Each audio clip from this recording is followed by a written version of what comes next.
नमस्कार। एक बार फिर आपका स्वागत, आपका अभिवादन। आपने अपना समय दिया और इस चैनल को बहुत प्यार दिया। आपका साथ, आपका विश्वास ही हमारी शक्ति है।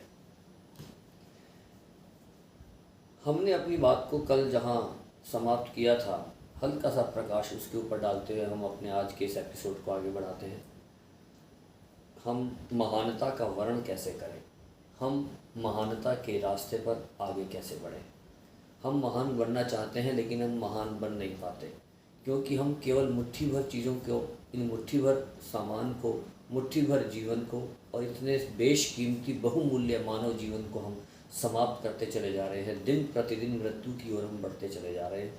लेकिन हम इस शरीर से, इस मस्तिष्क से, इन मांसपेशियों से, इस हाड़ मांस के शरीर से हम क्या कुछ प्राप्त कर सकते हैं, इसके ऊपर हमने कभी सोचा ही नहीं, क्योंकि हम अपने जीवन को सही रूप से जी नहीं रहे। दूसरे शब्दों में, अगर हमने, आपको याद हो, कल हमने आपको 2-3-4 उदाहरण दिए थे।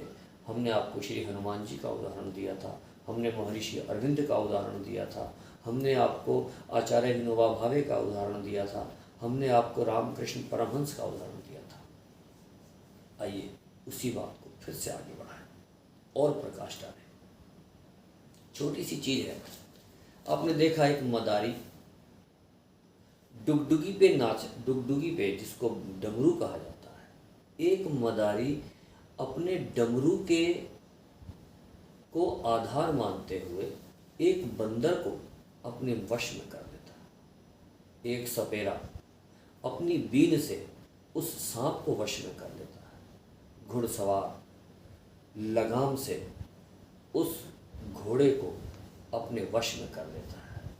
लेकिन जबकि अगर हम गहराई से देखें, इन सांप में, बंदर में और घोड़े में, इन पशुओं में क्या हमारे बराबर बुद्धि है? नहीं है। हमने अपनी बुद्धि का प्रयोग किया। आज हम चिड़िया की तरह उड़ तो नहीं सकते, लेकिन हमारी इस बुद्धि ने, मनुष्य की इस बुद्धि ने हवाई जहाज़ बना दिए। हम चिड़िया से करोड़ गुना बढ़िया तरीके से आकाश में उड़ सकते हैं। हम तो दूसरे ग्रहों में रॉकेट के अंदर बैठकर पहुँच गए, मंगल ग्रह पर पहुँच गए। आप सब जानते हैं, गूगल का ज़माना है, सोशल मीडिया का ज़माना है। आपसे क्या चीज़ छुपी है? हम एक मछली की तरह पानी में तैर नहीं सकते, लेकिन हमने ऐसे जहाज़ बना दिए, हमने ऐसी ऐसी पनडुब्बियाँ बना दी कि हम मछली तो क्या, हम हवेल मछली को से भी ना डरते हुए हम समुद्र की गहराइयों तक गोते लगा रहे हैं। हमने बहुत जगह प्रगति करी है, लेकिन हमारी आत्मिक प्रगति, जो हमारी आत्मा का विकास होना चाहिए था, वहाँ पर आकर के हम लोग रुक गए। वहाँ अंधेरा है। इतनी प्रगति करने के बावजूद भी मन में अशांति है, क्योंकि हम बड़े आदमी तो बन गए, लेकिन हम महामानव नहीं बन पाए, हम महापुरुष नहीं बन पाए। ये कमी है। इसी कमी को दूर करने का, इसी कमी पर प्रकाश डालने का हम प्रयास कर रहे हैं। मान के चलें कि ये जो जीवन है, मानने की भी कोई आवश्यकता नहीं, बिल्कुल साफ शब्दों में बात है। इसकी शुरुआत कैसे करनी है? महान बनने का शुभारंभ करने के लिए हमें अपने इस जीवन का, जो हमारी जीवन है, जो हमारी आयु है, इसको एक देवता के रूप में मान करके चलें। हमें इस जीवन देवता की आराधना करनी है, इसकी उपासना करनी है, हमें इसकी साधना करनी है। यानी कि जिस समय हम इस मानवीय गरिमा को समझेंगे और उसके प्रति नतमस्तक होंगे, श्रद्धा के साथ इस जीवन देवता की हम आराधना करेंगे, इसकी पूजा करेंगे और इसके प्रति निष्ठावान होंगे। निष्ठावान होना बहुत ज़रूरी है। आपने हमारे पिछले एपिसोड्स में पढ़ा होगा, और यदि सुना होगा, यदि नहीं भी सुना होगा तो एक बार पीछे जा कर के हमारे 2-4-5 क्लिप आप सुनेंगे, आपको समझ में आएगा कि पीछे कुछ चीज़ें हैं जो आपसे छूट गई हैं। जैसे एक बात मैं आपको याद दिला देता हूँ, हम लोग इतने अच्छे हैं नहीं जितना अच्छा होने का हम ढोंग रचते हैं। जिस घड़ी जिस वक्त हम भीतर से अच्छे हो जाएंगे, फिर जो होगा वो अच्छा ही होगा। हम लोग बाहर से अपने आप को रंग रहे हैं, बाहर से अपना प्रदर्शन करने में लगे हैं, लेकिन अंदर अंधेरा भरा हुआ है, अंदर गंदगी के ढेर लगे पड़े हैं। एक बड़ा सुंदर सा भजन है, मन का मैल नहीं धोया तो कैसे आएंगे भगवान। इसीलिए हमें अपनी मलिनताओं को अंदर से खत्म करना पड़ेगा।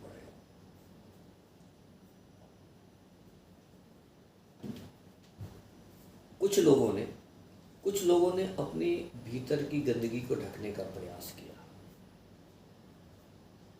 करते हैं लोग, लेकिन साथियों,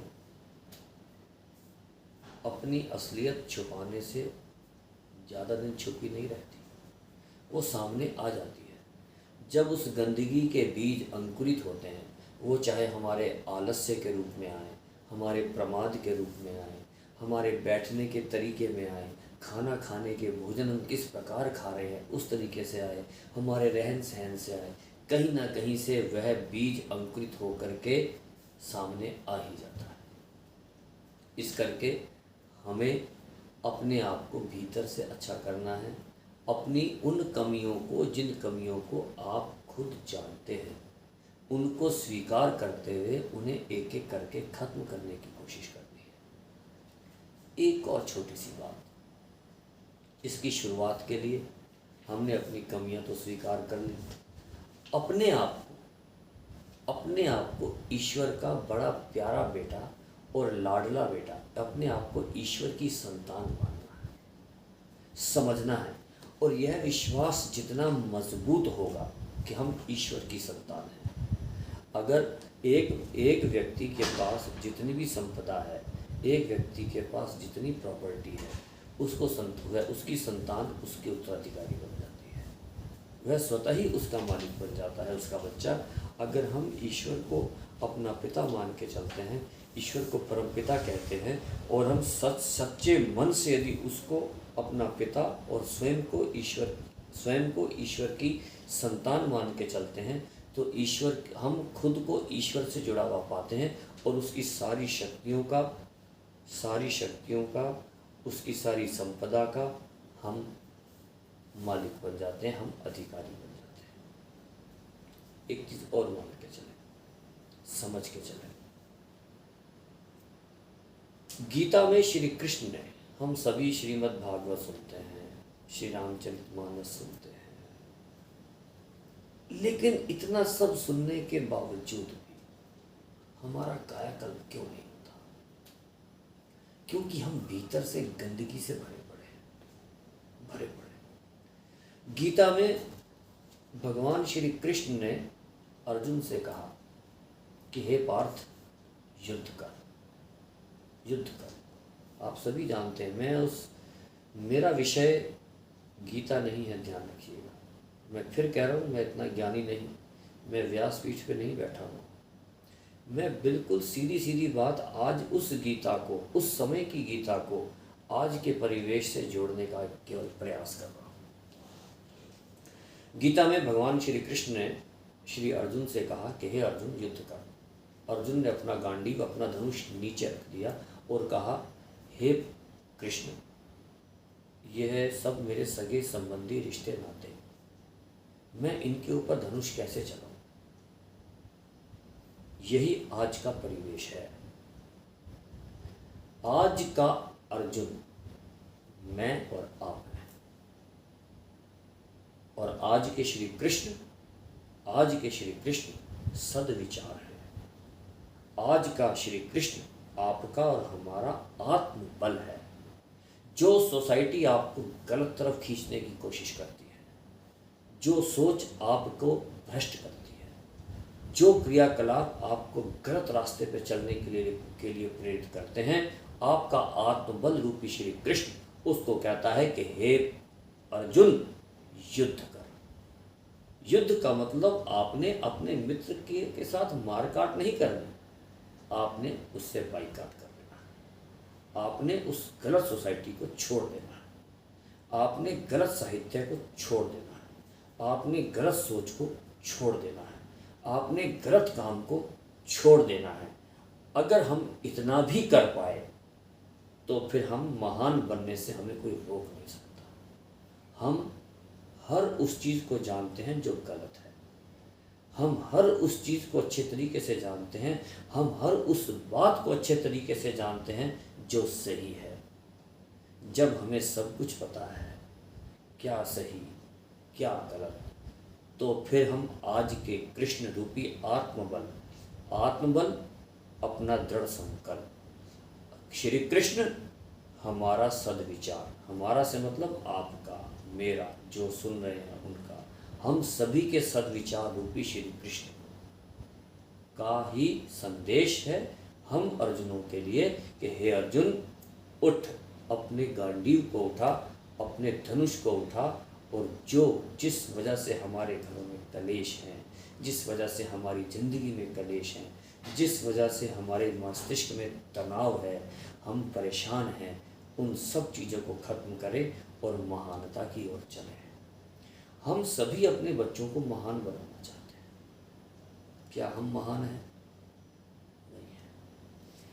बच्चों को महान बनाने के लिए बच्चों के सामने अपना खुद का उदाहरण पेश करना पड़ता है।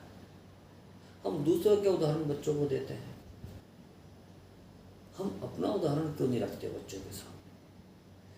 बच्चा आगे बढ़ेगा हमें खुद को देख करके। हम खुद चरित्रहीन हैं, कामना करते हैं बच्चा चरित्रवान बने।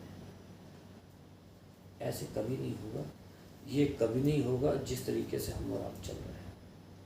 हमें अपनी सोच को, हमें अपने भीतर बैठे श्री कृष्ण को, अपने आत्मबल रूपी श्री कृष्ण को, और जो अर्जुन के रिश्ते नाते जिनकी तरफ अर्जुन ने इशारा करा, वो हमारे अंदर के भीतर की गंदगी, कलमश, कसाए, पिछले जन्मों के कुसंस्कार, गंदे विचार, गंदी सोच, जिनको हमने अपना सगा संबंधी बना दिया है, उन्हें खत्म करना है अपने आत्मबल रूपी श्री कृष्ण के माध्यम से। हम इतना करें, उसके बाद हम महानता की ओर चलेंगे। धीरे धीरे हम महानता की सीढ़ी पर बढ़ते चलेंगे। आज की बात समाप्त। नमस्कार। कल फिर आपसे नए विषय के साथ मिलेंगे। नमस्कार, बहुत बहुत आभार। एक निवेदन और, अभी तक यदि आपने हमारे चैनल को सब्सक्राइब नहीं किया है, बेल आइकन नहीं दबाया है, आगे अपने फ्रेंड सर्कल में शेयर नहीं किया है, तो कृपया देर ना करें, जल्दी से जल्दी बेल आइकन को दबाएं, सब्सक्राइब करें और आगे शेयर करें। बहुत बहुत नमस्कार, बहुत बहुत आभार।